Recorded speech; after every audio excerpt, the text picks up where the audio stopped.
The air tastes of iron. 10,000 enemy throats scream for your death. A wall of sound rolling across the field. But your line makes no sound. Your men stand shoulder to shoulder. Their knuckles are white on the grips of their shields, their eyes locked forward. They do not watch the enemy. They watch one man planted at the far right edge of the formation, the place of honor, the place where the line breaks first. He is not a hero. He is not a banner to rally behind. He is a piece of engineering, built to swallow the first impact of the charge. He is the sharpened point of a human spear, forged to shatter so the shaft can punch through. He has survived 20 years of war. He has killed more men than he can name, in deserts, in forests, in valleys thick with mud. He carries the legion's memory in his scars. He is the most experienced fighting officer in the entire Roman army. So the question is not how he fights. The question is why he stands here, in the deadliest spot on the field, put there on purpose. This is not a story about tactics. It is a story about a machine that ran on a single fuel, the blood of its finest men. That was not a flaw in the design. That was the design. We will not ask how a centurion managed to live. We will dig into the system that built him, the savage power he held with nothing but a vine staff, the death rate hidden behind his glory. We will find the cold logic that turned a promotion into a sentence, and an armored chest into a target. This is the story of Rome's most decorated men, groomed with care and led to slaughter. Tell us in the comments which city and country you are watching from. We read everyone. If you believe these forgotten histories deserve to be heard, take a moment to subscribe and support the project. You're watching Ancestral, the best dark history channel in the world.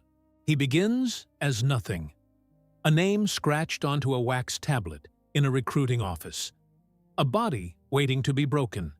He is a munifex, a raw recruit who has just sworn himself to the Legion for 20 years. He is not a citizen rushing to defend his farm. He is a professional. He has spoken the sacramentum, the military oath, and with those words, he has handed his body to the Roman state, to be used and spent as it sees fit. The oath binds him to the emperor by name.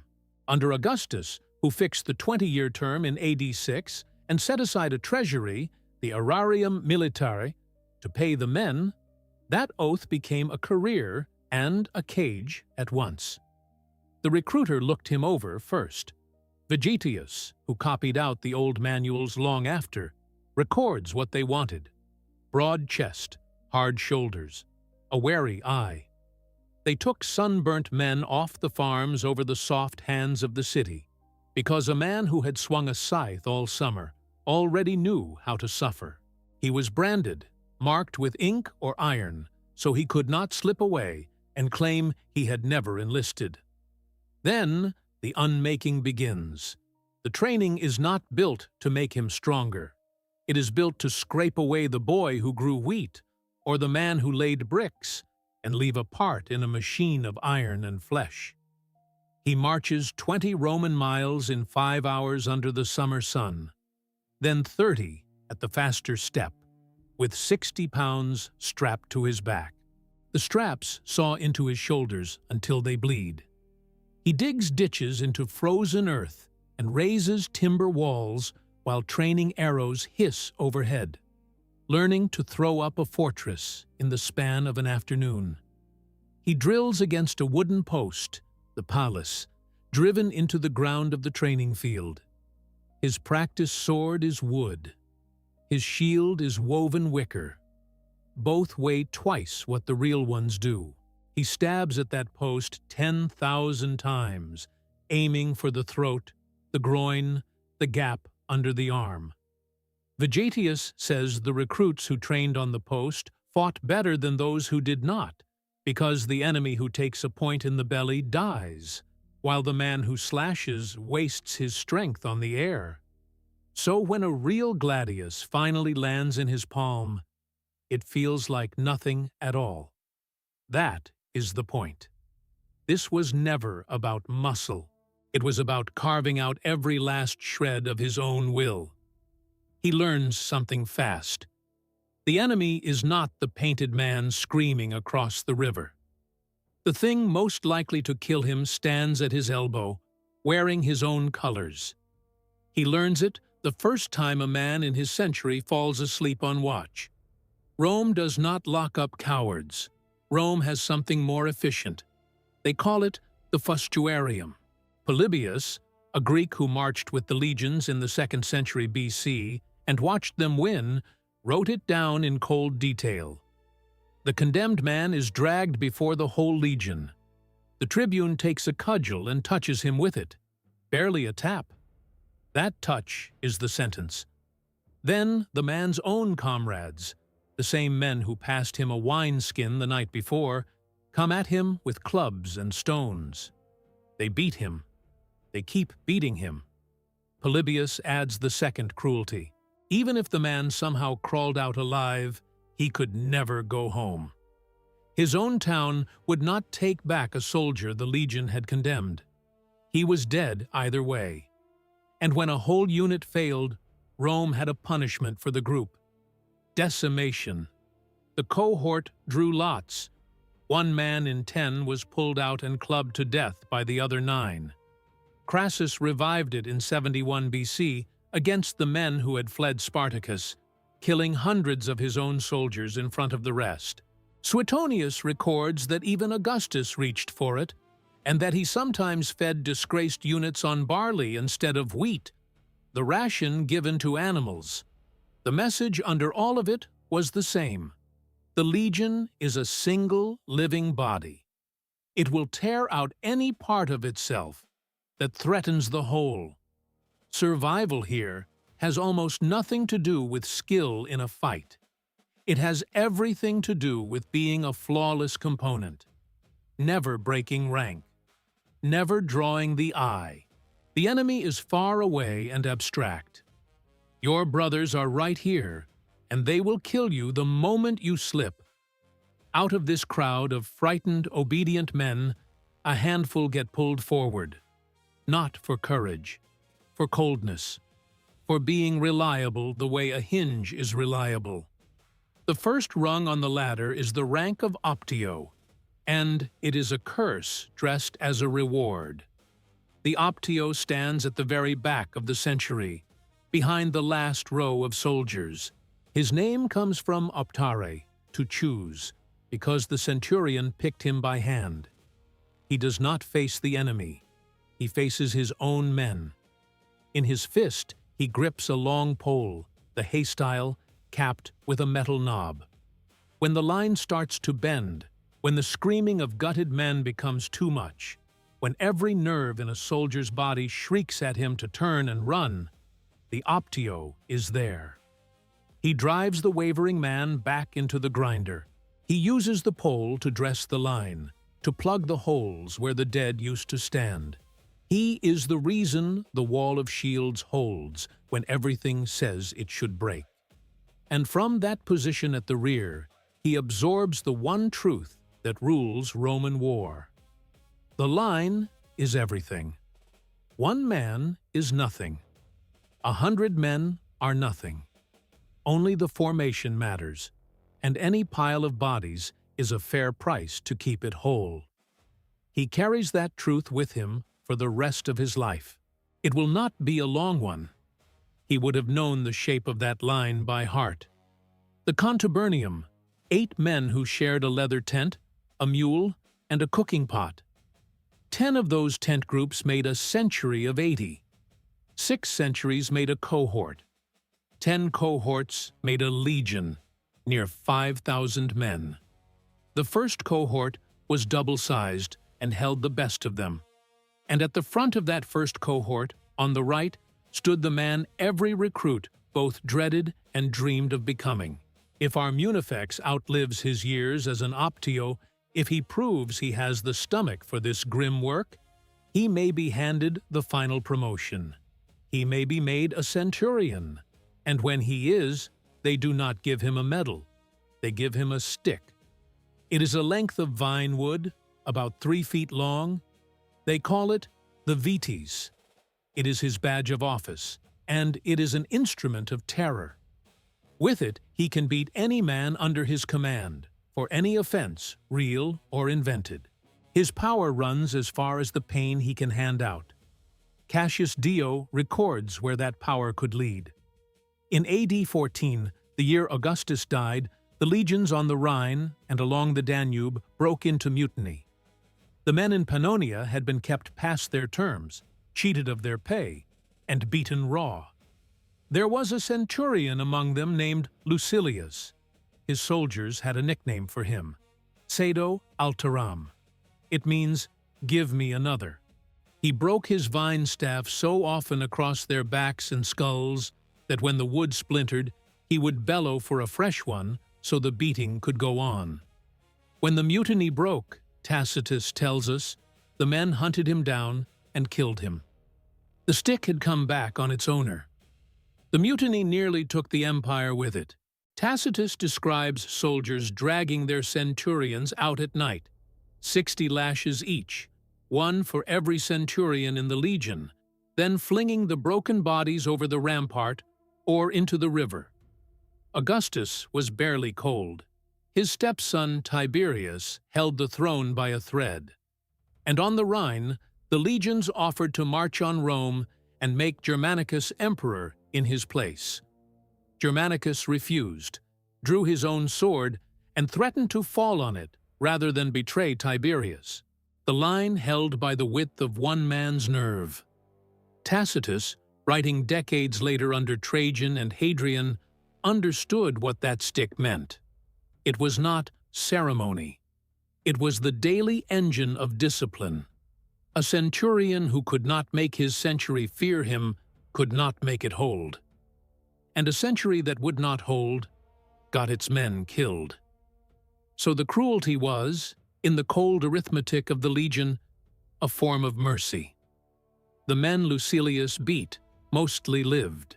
The century that broke and ran died to the last man with spears in their backs. The road to that vine staff is not a career. It is a pyramid built from corpses. For every man who pins the sideways crest, the crista transversa, onto his helmet, dozens of his equals are already dead. They lie in a ditch in Germania. They bloat under the Syrian sun. Others limp home broken, their bodies wrecked by wounds and fever. We know some of their names. Marcus Caelius, senior centurion of the 18th Legion, died in the Teutoburg forest in AD 9 when Arminius and his Germans destroyed 3 legions in the rain and mud over 3 days. His brother could not recover the body, so he raised an empty stone in Germania, a cenotaph carved with the words that Marcus had fallen bello Variano in the War of Varus. The stone survives. It shows a hard-faced man wearing the medals of a lifetime, flanked by 2 of his freed slaves who died beside him. 53 years old, still in the front rank, still swallowed by the trees. 6 years later, Germanicus led his legions back into that forest to bury what was left. Tacitus describes the scene. Whitened bones scattered across the open ground, skulls nailed to tree trunks, altars where the Germans had cut down the captured officers and tribunes. Nearby, the survivors who had escaped pointed out the pits where prisoners had been penned, the gallows where the tribunes had hung. The soldiers could not tell which bones were kin and which were stranger, so they buried them all as their own. The centurions had led those men in. Most had not come out. The legion is a filter that never stops sorting. It selects for 3 things: ruthlessness, political cunning, and a strain of luck that borders on the supernatural. A man had to be a superb killer and a shrewd operator at once. He had to win the favor of his legate and his tribunes, while his rivals conveniently died in some hopeless skirmish. A well-placed recommendation from a senator or a provincial governor could jump a man up the ladder over better fighters. The centurionate was not only earned in blood, it was traded in favors. His promotion was not a party. It was the day the legion stamped his file for death. He had proven the perfect blend of cruelty and discipline. Now the machine would use him as its sharpest edge, and edges are made to be worn away. He had just agreed to stand in the front rank until the day it killed him. Consider what Caesar himself recorded of that front rank. At the siege of a Gallic hill fort, in his own commentaries, he names two centurions of the same legion, Titus Pullo and Lucius Vorenus. They hated each other. They argued endlessly over which was the braver man. So one day Pullo threw himself alone into the enemy, hurling his spear, cutting men down until his sword jammed against a shield, and he was surrounded. Vorenus, his rival, could not bear to leave him there. He charged in and dragged him clear. Then Vorenus tripped, and Pullo turned back to save him. Caesar tells the story to show that a centurion's whole worth was measured in how far forward he was willing to run. The rivalry, the vanity, the death wish, all of it was fuel. Caesar named others when they died first. At Pharsalus in 48 BC, against Pompey, he singled out Crastinus, a veteran who had just left the service and rejoined for one last fight. Crastinus led the charge across the plain, calling to Caesar that he would earn his thanks that day, alive or dead. He died with a sword thrust through the mouth. Caesar buried him with honors and named him in his account. That was the reward, a line in a general's book, paid for with your life. At the Sambre a few years earlier, Caesar found the 12th Legion collapsing, its centurions dead or wounded, the standard-bearer down. He grabbed a shield from a man in the rear rank and pushed to the front himself, calling the surviving centurions by name. Even the general knew the truth. When the centurions fell, the line fell. To make that bargain go down, the state offered something more solid than glory: silver. Under Augustus, a common legionary drew 225 denarii a year, paid in 3 parts. A centurion drew at least 15 times that. A primus pilus, the first centurion of the whole legion, could clear far more, enough on retirement to qualify for the equestrian order and rise into the ranks of the empire's administrators. A farm boy from the provinces could end his life as a man of property, a man the local magistrates bowed to. But this was not a wage. It was hazard pay. It was a bribe from the Senate and the emperor, cash handed over in exchange for a man's willingness to stand where death fell thickest. With that money, a centurion could push his family into the wealthy class. His children would inherit estates. His wife would command servants. His name would be carved in stone and outlast the flesh. The price was simple. He had to die. The deal was never written down, yet every man understood it. We will make you rich past anything you imagined. In return, you lead the charge. You go first, over the wall. You take the enemy's fury into your own body, so the men behind you can walk off the field alive. You can read that fatalism in the stones they left across the empire. Walk the old military roads of the Rhineland or the Danube frontier, and you find them still, weathered slabs leaning in graveyards. They record a man's legion, his years of service, his rank, and then a formula that turns up again and again. He served 22 years. He served 30. He died at 50. Many were raised while the soldier still lived. The man commissioning his own tombstone before the last campaign, laying out how his land was to be split, which of his slaves to free and which to sell, setting aside a heavy sum for the marker itself. A monument to a life spent killing for Rome, ordered by a man who knew the end was near. Picture the physical world these men moved through. A winter fort on the Rhine at Vetera, near modern Xanten. Timber barracks packed with the smell of wood smoke and wet wool and unwashed men. Frost furring the palisade at dawn. The Danube fog rolling off the water so thick a sentry could not see the next tower. Inside, the centurion's quarters at the end of the barrack block, larger than the cramped rooms his men shared, warmed by a small brazier while the 80 slept 8 to a cell down the corridor. And beyond the wall, always, the tree line, dark and endless, where Varus and his legions had vanished. A centurion in that fort knew the forest could swallow an army whole. He had seen the empty stones razed to the men it had already taken. Now, picture the field itself at the moment of contact. The enemy mass surging closer. A wall of noise. The legionaries' close ranks until shield touches shield. The front row crouched behind the curved boards. The second row's javelins ready over their shoulders. The centurion steps to the front right of his century, the place of honor, the place where the blow lands first. Behind him, the cornu horns blare the signal, low and shaking the chest. The line braces, and the man with the vine staff and the sideways crest is the first thing the enemy sees, the first thing the enemy wants. History is not a list of dates. It is the story of what people become when they are pushed past every limit. The men in this account were not simply soldiers.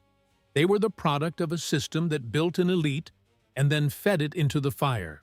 Keeping these unflinching stories alive is the whole purpose of this channel, and it survives only through the viewers who stand behind it. If that is you, if you believe this kind of history deserves a home, then join the lineage. It is our membership circle, the inner ranks who keep this project breathing. You get early access, exclusive investigations, and a real place on the team that keeps these stories coming. Tap the join button below and become part of the legacy. So now this new officer stands in front of his 80 men. He holds the vine staff. He wears the crest. He carries the promise of wealth in his contract, but he also carries something else, a target, painted across his chest. Every piece of gear he is about to be handed was shaped with one purpose in mind: the polished breastplate, the greaves on his shins that no ordinary soldier wore, the sideways crest that let his own men find him in the dust and let the enemy find him too. It was not made to keep him alive. It was made to mark him, to lift him out of the anonymous ranks and hold him up as the most visible man on the field. The most obvious, the most tempting. He has just become the bait. And across the mud, in a tongue he does not speak, the enemy has already picked out the crest, the armor, the stick. They have already decided where the first spear goes. His gear was never meant to keep him alive. It was meant to get him killed on schedule. Every plate he buckled on was a signal fired straight at the enemy. Start at the top with the helmet. The ordinary legionary wore a crest running front to back, if he wore one at all. The centurion's crest ran the other way, ear to ear, crossways over the skull. The crista transversa, dyed crimson or bleached white, cut from horsehair or feathers, it did one thing above all others. It made him the tallest shape on the field. When the sun climbed, that crest caught the light and turned him into a landmark. A slinger sweeping the line for a target saw it. An archer hunting a kill worth making saw it. The plume spoke for him in a language every enemy understood. This one commands. This one matters. Drop him, and the wall might crack. It was a lightning rod, pulling the storm off the ranks and onto a single man. The crest served his own side too, and this was the trap inside the trap. His men needed to find him in the murk. Battle was not the clean thing carved on triumphal columns. It was dust thrown up by thousands of feet, thick enough to hide the sky. It was smoke from burning siege works. A soldier 3 ranks back could barely see the man in front of him, so the crest rose above the chaos as a rallying point. Follow the plume. Hold where the plume holds. The same beacon that steadied 80 of his own men painted a mark on his skull for every enemy within a spear's throw. He could not have one without the other. Below the helmet, his chest told the story of everything he had survived. He did not wear the plain mail or scale of his men. His cuirass was often molded into the shape of a bare torso, ridged with sculpted muscle. Pinned across it were the phalae, broad silver discs handed out for valor. Tombstones show them, ranked in rows on a leather harness, 9 discs, sometimes more, each one a battle a man had walked away from. Beside them hung the torques, twisted neck rings taken as decorations, and the armilla, armbands of silver. They were his record worn on his skin. But in the churn of battle, those discs became mirrors. They threw back every scrap of light, snagging every eye that swept the line. His greaves, the plates guarding his shins, were burnished until they gleamed. He was a knot of light and color, standing in a field of dull iron and mud-caked leather. He was not hiding. He had been built to be seen. The army had dressed him as a peacock and dropped him among wolves, and it had done so on purpose. Every bright piece announced his rank to the enemy's champions. It drew their best warriors toward him like iron to a magnet. He was the cape the bull charges, a swirl of glory pulling the horns away from everyone else. His shield was not a wall to hide behind. The scutum was a weapon that hit first. One survives from Dura Europos in Syria, pulled from the desert sand where the Roman garrison died around 256, and it shows the build. Layers of thin wood glued crosswise, wrapped in leather, rimmed in bronze, curved to hug the body, near 4 feet tall and heavy as a small child in the arms. At its heart sat a heavy iron dome, the umbo.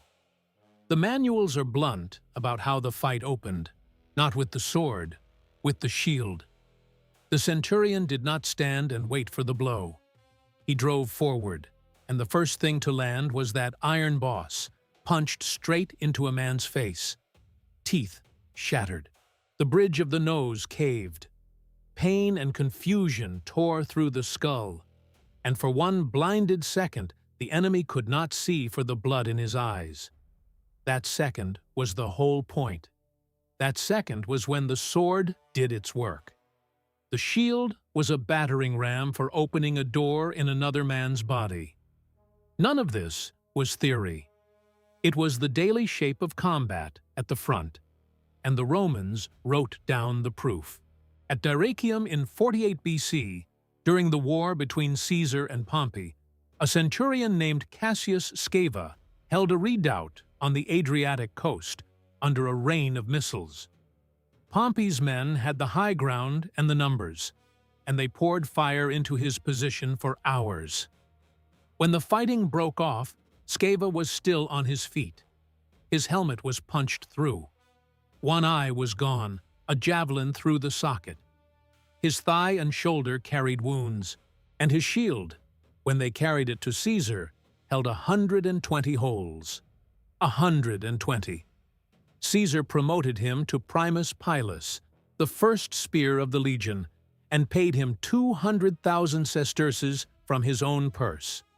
Plutarch and Appian both kept the story because the Romans understood what it advertised. Strip away the honor and look at what the number means. This is not a tale of one man's luck. This is the job. You were expected to become the thing arrows stick into. You planted your feet. You took a weight of fire that would kill a dozen men, and you did not give ground.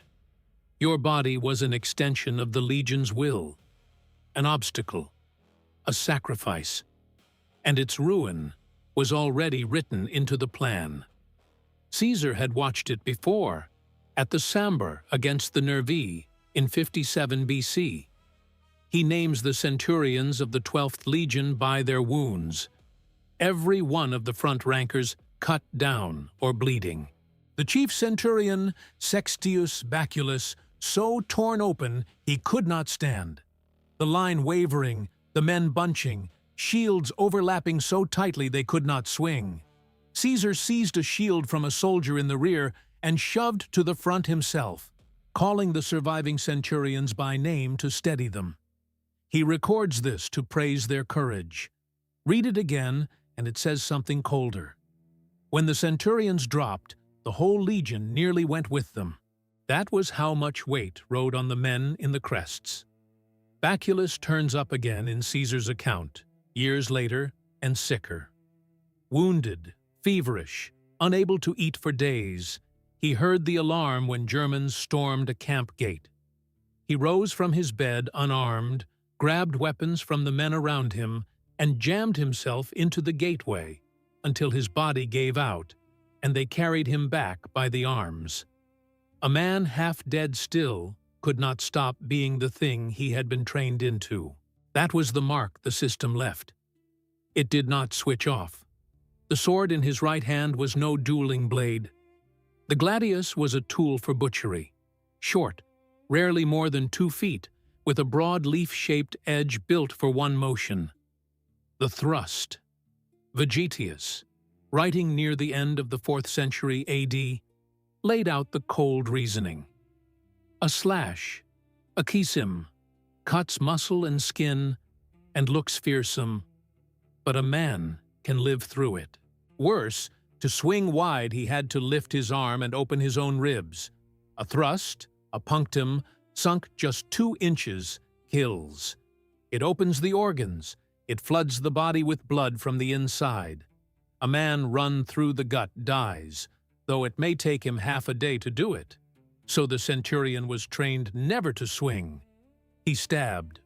The motion was mechanical and short. A piston driving in and out. Shield forward to crack the opening. Blade low, into the belly or the groin, twisting as it went in. Then back, shield still pressed tight, ready for the next man walking onto the point. It was slaughterhouse work. Repetitive. Grim. No artistry in it at all. Just the steady dismantling of the enemy line, one body at a time. Mass graves from the era show the result. Skeletons with the clean triangular punctures of the gladius through the pelvis and the spine. Wounds taken low, exactly where the manuals told the men to aim. The sound of it is the thing the columns never show. The first clash was not steel on steel. It was the flat crack of thousands of javelins, the pilum, thrown at close range to punch through shields and bend on impact so they could not be thrown back. A man who caught one in his shield could no longer use it, the long, soft iron shank dragging in the dirt, and he had to throw the whole board away and fight bare. Then the boom of shield walls colliding, a single deep note struck by 10,000 men at once.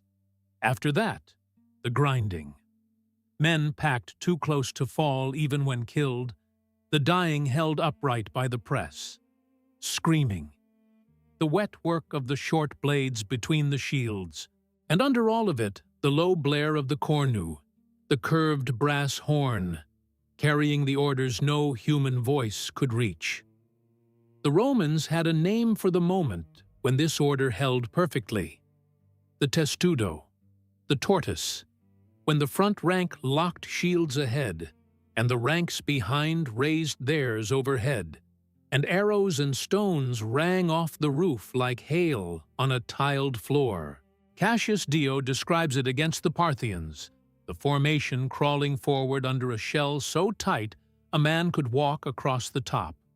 But the testudo only worked if every man trusted the man beside him with his life. One shield out of place opened a crack, and a crack was where the arrows went in. Which brings us to his most vital piece of armor. It was not on his head or his arm. It was the man beside him. The scutum rode in the left hand, covering him from shoulder to knee, a slab of wood and iron down his whole left side. His right side, the sword arm, was open. From armpit to hip, he had nothing. He lived or died on the shield of the legionary to his right, whose board had to overlap his own into one unbroken wall.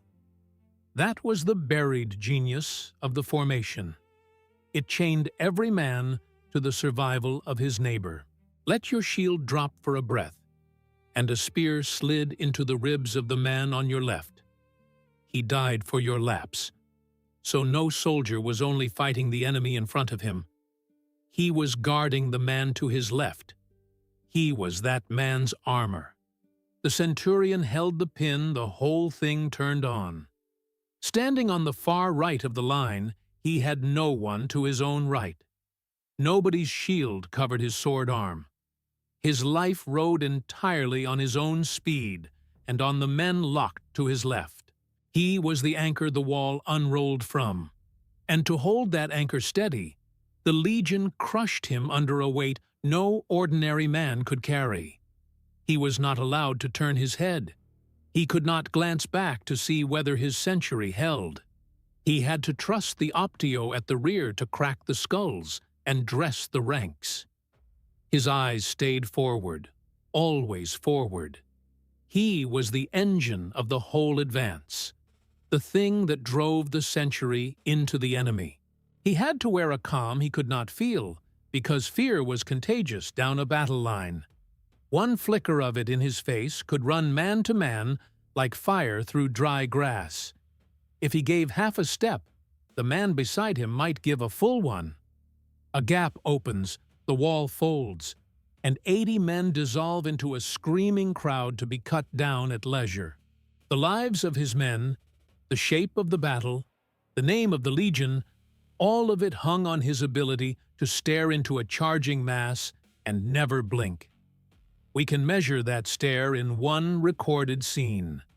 At the storming of a Gallic town, Caesar names the centurion Marcus Petronius, who forced the gate, got trapped inside, and cut his way through a crowd until his shield was hacked to splinters and his feet were pinned by wounds. He turned to the men behind him and told them to save themselves, that he had drawn the enemy onto himself, and they should not die for him. Then he threw himself back into the fight and was killed. Caesar sets the words down almost as spoken. That was the ideal the crest was supposed to contain. A man who, at the end, spent his death to buy time for the ranks. The equipment made him the target. The training made him welcome it. The enemy learned to read the crests just as the Romans meant them to be read.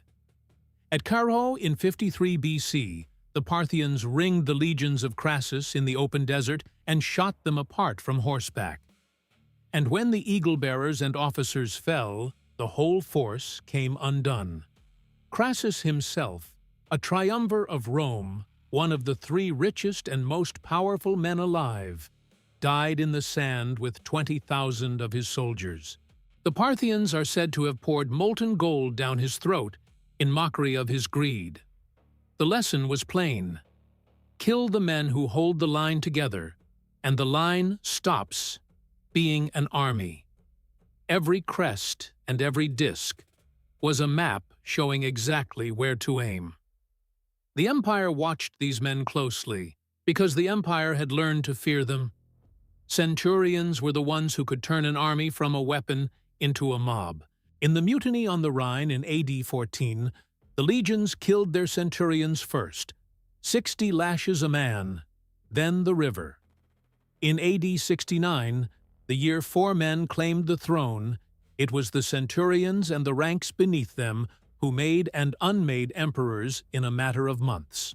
Tacitus records how Otho's soldiers, drunk on their own power, burst into a banquet convinced the senators meant to murder their emperor, and the centurions who tried to hold them back were the ones in danger of being cut down by their own side. Galba had tried to buy the same loyalty and failed, refusing the donative the troops expected, and they killed him in the forum for it. A common soldier said to have taken his head and carried it off by a thumb hooked in the mouth, since the bald skull gave no hair to grip. A man trained to stand unmoving in front of a barbarian charge was also a man the state could never fully control. His discipline built the empire. His willingness to break it could burn the empire down. So Rome paid him, decorated him, and sent him to the front, where the problem of what to do with him tended to solve itself. These details are not invented for effect. The design of the gladius, the count on Scava's shield, the wounds in the mass graves, the words of Petronius at the gate, they come straight from the Romans who lived it, from Caesar and Tacitus and Vegetius and Plutarch and Dio, set down in ink and stone. To really stand inside the world that forged these men, you have to go to the source. The book that anchored today's investigation is a monument of research into the Roman war machine, dense and unflinching, and we have made it easy for you to reach. Look at your screen right now and tap the View Products button to find it. Owning it is not only about reading the history, it is about holding the evidence in your hands. Beside it, we have gathered a set of dark relics, pieces made to carry the weight of this world into your own room. Open that shelf below. Look through what we have gathered while the story runs on. It puts a piece of this history on your shelf, and it keeps these investigations alive. So there he stands, a target dressed in the emblems of his own worth, a shield swung like a hammer, a sword worked like a spike, locked into a wall of flesh and steel beside the same men he terrorizes at dawn, his life resting in their hands. He is the finished instrument of Roman war, disciplined, savage, built not to break under fear. He looks unbreakable. He feels it. He is the iron fist of the legion. But iron breaks. And the men who commanded these armies knew the exact force it took to break him. They had run the numbers. They had counted the dead before the first horn ever sounded. And the figure they arrived at, the figure written quietly into every campaign, was not a risk at all. It was a promise. The numbers do not lie. They are cold, clean, drained of all feeling. In 48 BC, at Pharsalus in Greece, Julius Caesar met his rival Pompey on open ground, two armies of Romans built to break Romans. Pompey held the larger force and massed his cavalry on his left wing to sweep around Caesar's flank. Caesar hid 6 cohorts behind that flank and told them to strike upward at the faces of the young riders, knowing vanity would make them flinch from a scar. The horsemen broke. The line folded, and when it was over, Caesar counted his dead. He wrote the figure into his own book, De Bello Civili. He lost around 200 common legionaries. A hard price, but a price a commander pays and moves on. Then he gives the other number. In that same battle, he lost 30 centurions. Sit with those two figures side by side. 200 rank and file, 30 officers. A legion at full strength carried 59 centurions to command nearly 5,000 men. So the men who made up barely 1 part in 100 were dying by the score. The officers, the most experienced hands on the field, were being killed at a rate that dwarfed the recruits they led. This is not a bad day for the centurionate. This is the centurionate working exactly as designed. The job was never to lead men and come home. The job was to lead men and fall. Caesar names one of the 30. Crastinus, a veteran who had already served his full term, and rejoined for this fight alone. Before the charge, he called out to Caesar that he would earn his general's thanks that day, living or dead. He led the first cohorts across the plain at a run. He died with a sword driven through his mouth and out the back of his neck.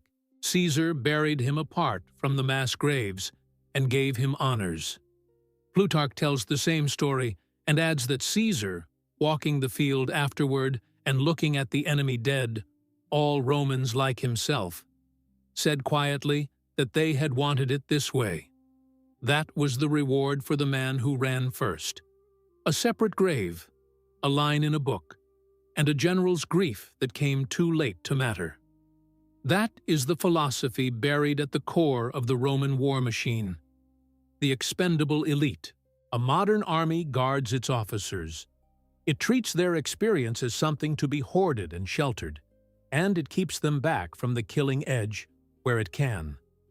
Their death is counted as a wound to the whole body, a loss of knowledge that cannot be replaced overnight. Rome flipped that logic on its head. It hunted down its most aggressive, most disciplined killers, raised them up, handed them a crest and a vine staff, and then drove them into the enemy like a wedge. The centurion was a shaped charge. He was placed to breach the front line, and the blast that opened the breach was his own death. His purpose was to pull the enemy's best fighters onto himself and absorb the first charge through a fury that looked like madness. He was the legion's first sacrifice and its most expensive one. You can trace that career in stone. From the walls of Britain to the deserts of Judea, the tombstones tell one story over and over. The name, the legion, the rank. Then the campaigns, listed one after another, a man's whole violent life pressed into a column of place names. Spain, the Rhine, Pannonia, a decade of war, then another. The list runs long, proof of a man who beat impossible odds year after year. And then it stops. The record of triumphs ends on a single flat phrase: killed in action. No villa in Tuscany. No quiet years watching the olives ripen. Only the war, and then the end of it. Many of the stones were carved while the man still breathed. The last lines left empty, waiting for word to arrive from a frontier 1,000 miles away. He lived knowing the final sentence was already cut into the marble, needing only a date. Read enough of them, and the pattern hardens. There is a stone from Bonn on the Rhine for a centurion who transferred through legion after legion, each move a promotion, each promotion a step closer to the front rank he would die in. There are the epitaphs that record decorations by name, the crowns awarded for being first over an enemy wall, the corona muralis for the man who scaled the rampart before anyone else. To win that crown, a man had to climb a ladder into a wall of spears, while stones and boiling pitch came down on him. Rome minted a special honor for the act because so few survived to claim it. The decorations were not rewards for surviving danger. They were rewards for seeking it. The whole prize structure of the army pointed one way, toward the front, toward the wall, toward the place a sane man would run from. On the field, the constant bleeding was managed by machinery. A legion held 10 cohorts, and they did not all fight at once. The forward cohorts hit the enemy first. The centurions led them in, voices torn raw from shouting over the din, arms gone numb from the shock of shield against shield. They fought until the men were spent and standing on their own dead, boots slipping on ground gone slick and dark. Then a horn call from the cornu, that low brass note that carried where no voice could.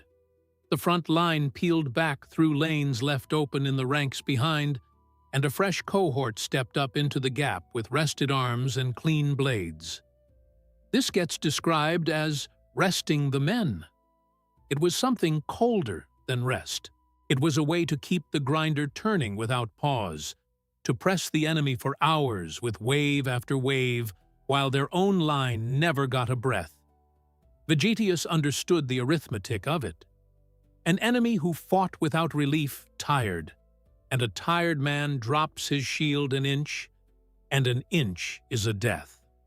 So Rome fed itself into the fight in shifts and let exhaustion do half the killing. For the centurion it was no relief at all. He fell back with his century, then reformed them, then led them in again when the wheel came round. The legionaries were interchangeable parts. He was the axle they all turned on. He fought, withdrew, and fought again until his legs would no longer hold him up. So what makes a man accept this? What gets him out of his bunk each dawn, knowing the odds have already sentenced him? One prize, bright, distant, almost out of reach. The rank of primus pilus, the first spear. He was the senior centurion of the whole legion, commander of the first century of the first cohort. A living legend, a man who had not merely outlasted the grinder for 20 or 30 years, but had climbed to the top of it, the one who beat the odds when nearly everyone else did not. His power was real and rare. He alone among the centurions sat in the general's war council. He held charge of the eagle standard, the aquila, the silver bird the whole legion would die to protect. Losing it meant the legion itself could be struck from the rolls forever, its name erased, its survivors scattered into other units in disgrace, and, on honorable discharge, the first spear was lifted into the equestrian order, the second rank of the Roman aristocracy, the class of the men who governed provinces and commanded fleets. He walked away with a fortune large enough to buy estates and end his days in comfort a farm boy could never have imagined. That was the lottery ticket. That was the impossible thing that kept every centurion driving forward into the spears. Some rode it further still. Under the later emperors, a man who reached first spear could climb into the great prefectures, the command of a fleet, even the command of the Praetorian Guard in the capital, the men who guarded the emperor's own body. A shepherd's son could end his life with an emperor's ear. But those were the rarest of the rare, a handful across whole generations. For the thousands, the ladder simply ended in a ditch, and the fortune was collected by a brother or a widow instead. The Roman historian Tacitus records veterans complaining that the reward, when it came, was a swamp or a stony hillside handed out as farmland, land nobody else wanted, given to men whose backs were already broken. The golden retirement was real for the few. For the many, it was a lie told to keep the line moving. Think back to Sceva and his shield, with 120 holes in it. After Dyrrachium, Caesar made him first spear and handed him 200,000 sesterces, more than 50,000 denarii, a sum that could carry his family for generations. Sceva was the face on the recruiting poster. Proof it could be done. Proof a man born to nothing could claw his way on brutality and a refusal to die, to a station just beneath a senator's. But for every Sceva, there were thousands whose names no one wrote down, whose bones went into the mud of a field no map remembers. The first spear was not the aim of the system. He was the bait in it. The single winner whose story got told and retold, loud enough to drown out the silence of the 10,000 who lost. For most, the end came without a promotion or a purse. It came as erasure. In AD 9, 3 whole legions marched into the Teutoburg forest in Germania under Publius Quinctilius Varus, the 17th, the 18th, the 19th. Varus was a governor, a man who had ruled Syria and married into the family of Augustus, sent to turn conquered Germania into a tax-paying province. He trusted a German chieftain named Arminius, who had served in the Roman army, held Roman citizenship, and knew exactly how a legion moved and how it broke. Arminius fed him false reports of a small revolt and led the column off the roads into the trackless woods. Segestes, another German noble and Arminius's own bitter rival, warned Varus at dinner the night before to arrest Arminius and the other chiefs. Varus laughed it off. He was thinking of taxes and courtrooms, not spears. He had been running the province like a magistrate, holding trials, levying money, treating armed tribes like conquered townsfolk. Rain fell for 3 days. Cassius Dio describes the ground and the weather. Wind and water came down in sheets. The tops of the trees snapped and fell among the marching men. The forest floor turned to sucking mud that swallowed a man to the knee. The wagons bogged and had to be hauled by hand. Wet leather and wet shield covers grew heavy, and the wind tore at the standards. The column stretched for miles, tangled with baggage carts and camp followers, and the wives and children of the soldiers. The neat Roman lines could not form among the trunks, and the miles-long snake broke into knots of surrounded men. Germans threw spears from the cover of the trees and vanished before the Romans could close. The centurions did what centurions did. They stood at the front of the collapse, trying to pull shattered units back together, and they were cut down where they stood. On the last day, Varus, wounded and seeing the end, fell on his own sword, rather than be taken. Others followed him. Near 20,000 Romans died in that forest. Among them fell close to 600 centurions. 600 of the empire's finest officers gone in one stroke. When the news reached Rome, Suetonius says Augustus tore his robe, let his beard and hair grow for months, and beat his head against the doorposts, crying out for Varus to give him back his legions. He kept the anniversary as a day of mourning for the rest of his life. He feared for a time that the Germans would march on Italy itself. The numbers 17, 18, and 19 were never carried again by any Roman legion. The eagles were lost in the trees.